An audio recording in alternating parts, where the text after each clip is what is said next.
పుణ్యశీల గారు ఫైనల్గా చెప్పండి. ఈరోజు క్లెయిమ్ చేసుకుంటున్నటువంటి క్రెడిట్ కొట్టేయాలని చూస్తున్నటువంటి టీడీపీ దగ్గర కానీ, చంద్రబాబు నాయుడు గారి దగ్గర కానీ, లేకపోతే ఎల్లో మీడియా దగ్గర కానీ, వాళ్ళు నడిపేటటువంటి సోషల్ మీడియాలో కానీ ఎక్కడైనా చంద్రబాబు నాయుడు గారు ఈ జీవోలు ఇచ్చారు అప్పుడు అని చూపించేటటువంటివి ఉన్నాయా? ఏవైనా ఆధారాలు ఉన్నాయా? ఫోటోలు ఉన్నాయా? పోనీ జిఎంఆర్ స్వయంగా ఆయన మాట్లాడినటువంటి మాటలు ఉన్నాయి. ఏమీ లేకుండా ఎలా ధైర్యంగా వాళ్ళు క్రెడిట్ చోరీకి పాల్పడతారు? సార్ అసలు చంద్రబాబు నాయుడు గారు ఉన్నది ఉన్నట్టు మాట్లాడితే మనం ఆశ్చర్యపోవాలి కానీ అసలు క్రెడిట్ చోరీలు కావచ్చు, కాపీ పేస్ట్లు కావచ్చు, వాళ్ళ పార్టీకి అదొక సింబల్ కదా సార్ అది. ఎందుకంటే పార్టీయే వాళ్ళ ఒరిజినల్ కాదు. ఎందుకంటే పాపం పెద్ద ఆయన నందమూరి తారక రామారావు గారి దగ్గర నుంచి లాక్కున్నది.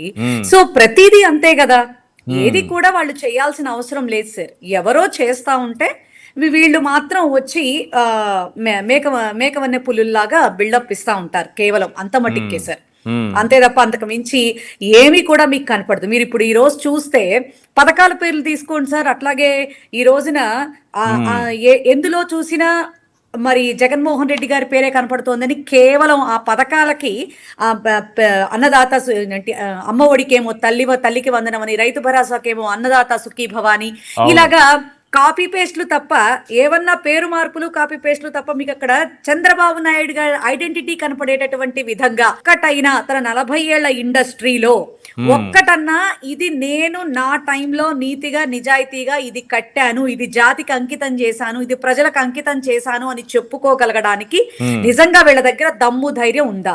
అది చెప్పుకోలేకే నేను కొట్టింది కొబ్బరికాయ, నేను పట్టుకుంది గుమ్మడికాయ అని చెప్పని చెబుతా ఉన్నారు ఆయన. సో ఆ రెండు చెప్పుకోవటానికి మాత్రం ఈ రోజు మాత్రం ఆయన నిజం చెప్పినందుకు మన మీడియా తరపున కావచ్చు, మన అందరి తరపున కావచ్చు ఆయనకు అభినందనలు తెలియజేయచ్చు సార్, ఖచ్చితంగా.